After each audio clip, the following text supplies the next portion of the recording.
महाराष्ट्रासह 10 राज्यातील राज्यसभेच्या 37 जागा एप्रिल महिन्यात रिक्त होत आहेत।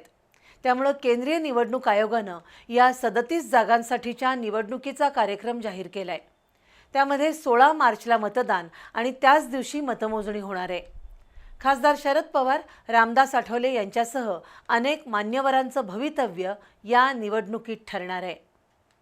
एप्रिलमध्ये मुदत संपणाऱ्या राज्यसभेच्या 37 जागांपैकी 12 जागा राष्ट्रीय लोकशाही आघाडी म्हणजेच एनडीएकडे आहेत, तर 25 जागा विरोधी पक्षाकडे आहेत।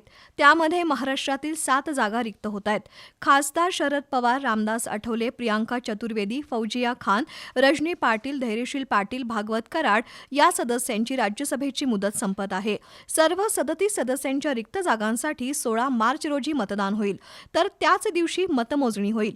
उपमुख्यमंत्री अजित पवार यांचा विमान अपघातामध्ये मृत्यू झाला। आता खासदार सुनेत्रा पवार यांची राज्याच्या उपमुख्यमंत्री म्हणून निवड झाली आहे। त्यामुळे सुनेत्रा पवार यांची राज्यसभेची जागा कोणाला मिळणार याकडे सर्वांचं लक्ष लागून राहिलंय।